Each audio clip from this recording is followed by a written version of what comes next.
السلام علیکم ورحمۃ اللہ وبرکاتہ. رب اشرح لی صدری ویسر لی امری واحلل عقدۃ من لسانی یفقہوا قولی. الحمد للہ رب العالمین. پارہ نمبر 5 سورۃ النساء آیت نمبر 93. اعوذ باللہ من الشیطان الرجیم. بسم اللہ الرحمن الرحیم. وَمَن يَقْتُلْ مُؤْمِنًا مُتَعَمِّدًا فَجَزَاؤُهُ جَهَنَّمُ خَالِدًا فِيهَا وَغَضِبَ اللَّهُ عَلَيْهِ وَلَعَنَهُ وَأَعَدَّ لَهُ عَذَابًا عَظِيمًا. اور جو شخص کسی مومن کو جان بوجھ کر قتل کرے اس کی سزا جہنم ہے جس میں وہ ہمیشہ رہنے والا ہے، اور اس پر اللہ رب العزت غضبناک ہو گیا اور اس نے لعنت کی اس پر اور اس کے لیے بہت بڑا عذاب تیار کر رکھا ہے. یہاں پر ہم دیکھتے ہیں کہ سیدنا سعد بن جبیر رضی اللہ تعالیٰ عنہ نے بیان کیا کہ علماء کوفہ کی اس آیت کے بارے میں اختلاف ہو گیا. چنانچہ میں ابن عباس کی خدمت میں اس کے لیے سفر کیا اور اس کے متعلق پوچھا. انہوں نے فرمایا کہ یہ آیت وَمَن يَقْتُلْ مُؤْمِنًا مُتَعَمِّدًا فَجَزَاؤُهُ جَهَنَّمُ، اور جو کوئی مسلمان کو جان بوجھ کر قتل کرے اس کی سزا دوزخ ہے، نازل ہوئی. اس باب کی یہ سب سے آخری آیت ہے. اسے کسی دوسری آیت نے منسوخ نہیں کیا. یہ صحیح بخاری کی روایت ہے 4590 نمبر پر. پہلے والی آیت میں ہم نے قتل خطا اور قتل عمد کے بارے میں بھی پڑھا، لیکن اب اس میں پراپر قتل عمد کے بارے میں پڑھیں گے کہ اللہ رب العزت نے اس کے بارے میں ایک سخت پنشمنٹ دینی ہے. اب قتل عمد کیا ہوتا ہے؟ اگر کوئی مسلمان جان بوجھ کر ارادتاً دوسرے مسلمان کو قتل کر دے تو یہ قتل عمد ہے. اور قتل خطا کیا ہوتا ہے کہ ایکسیڈنٹ ہو گیا، اور اگر ہم دیکھیں کہ کوئی شکار کے ارادے سے گیا ہے، اس کی نیت نہیں ہے کہ کسی کو میں قتل کروں، لیکن بائی مسٹیک وہ تیر یا کوئی گن کی گولی اسے کسی انسان کو لگ جاتی ہے، تو اس سچویشن میں اسے قتل خطا کہا جاتا ہے.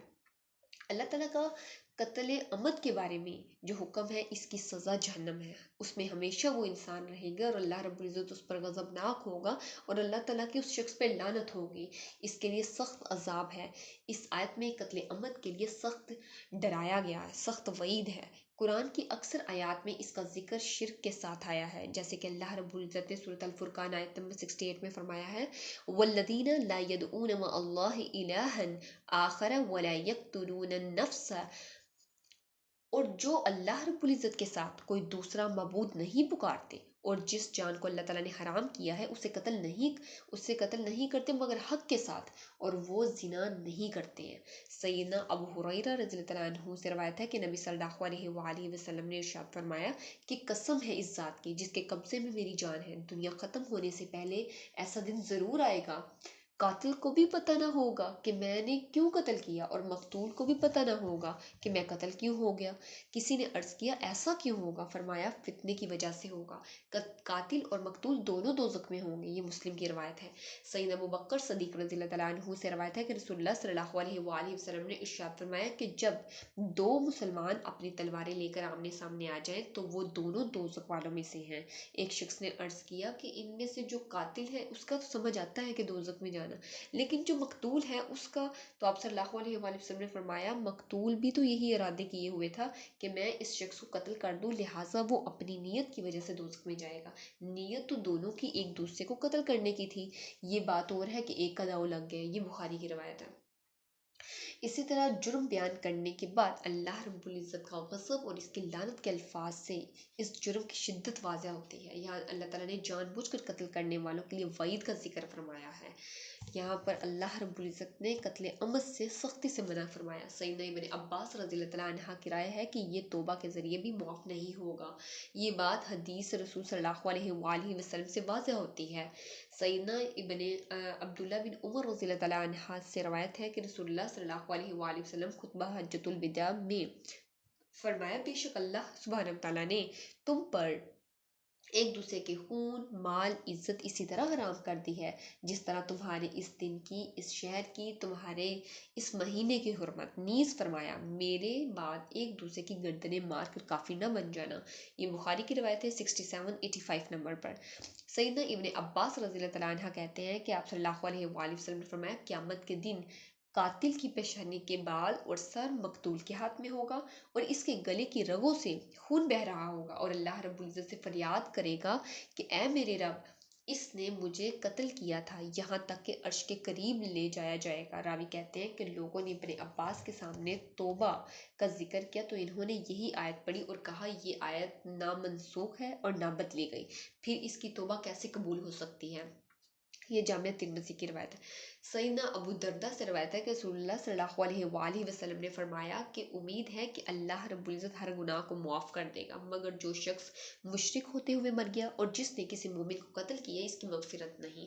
یہاں پر ہم جمہور علماء امت کا قول بھی دیکھتے ہیں کہ قتل عمد کی توبہ اس کے اور اس کے رب کے درمیان ہے۔ اگر توبہ کر لے اور اچھے عمل کرتا رہے، نیکیاں کرتا رہے تو انشاءاللہ اللہ رب العزت اسے معاف کریں گے۔ اللہ تعالیٰ معاف کرنے پہ قادر ہیں، وہ رحمان ہیں، تو اللہ رب العزت معاف کرتے ہیں۔ یہاں پر ایک اور چیز دیکھتے ہیں کہ قیامت کے دن اپنے حق کا مطالبہ کرے گا، تو اس کے جواب یہ ہے کہ جب اللہ تعالیٰ قاتل کی توبہ قبول کر لے گا تو ممکن ہے کہ اللہ تعالیٰ مقتول کو اس کی مظلومیت کا اتنا اچھا بدلہ دے گا کہ وہ خوش ہو جائے گا۔ قاتل کی توبہ قبول ہو جانے کی وجہ سے وہ بھی اللہ تعالیٰ کے فضل و کرم سے جنت میں بھیج دیا جائے گا۔ دنیا میں مقتول کے اولیاء کو اختیار ہے، چاہے تو قصاص لے لیں، چاہے معاف کر دیں، چاہے دیت لے لیں، یعنی 100 اونٹنیاں، لیکن اگر مقتول کے اولیاء اسے معاف کر دیں یا دیت لینے پر راضی ہو جائیں تو کیا اسے کفارہ دینا ہوگا؟ بہت سے علماء کہتے ہیں کہ ہاں اسے کفارہ دینا ہوگا، اس لیے کہ جب قتل خطا میں کفارہ واجب ہے تو قتل عمد میں بدرجہ اولا واجب ہے، یعنی کہ لازمی واجب ہے۔ اکثر علماء اس کی توبہ کی قبولیت کے قائل نہیں ہے۔ قرآن و حدیث سے یہ واضح ہوتا ہے کہ خالص توبہ ہر گناہ معاف کر دیتی ہے۔ قتل عمد کی سزا اتنی بڑی پھر کیوں ہے؟ یہ قتل صرف ایک جان کا قتل نہیں، ایک عظیم ترین اخوت اسلامی کا قتل ہے، اس لیے قتل عمد ایمان کی نفی کرتا ہے۔ اللہ رب العزت نے اس کے لیے سخت وعید سنائی ہے۔ اللہ رب العزت سے دعا ہے کہ اللہ رب العزت ہمیں قرآن کا سچا فہم نصیب فرمائے، اس پہ خود بھی عمل کرنے اور دوسروں تک بھی قرآن کا پیغام پہنچانے کی توفیق عطا فرمائے۔ آمین۔ وآخر دعوانا ان الحمد للہ رب العالمین۔ سبحانک اللہم وبحمدک نشہد ان لا الہ الا انت نستغفرک ونتوب الیک۔ السلام علیکم ورحمۃ اللہ وبرکاتہ۔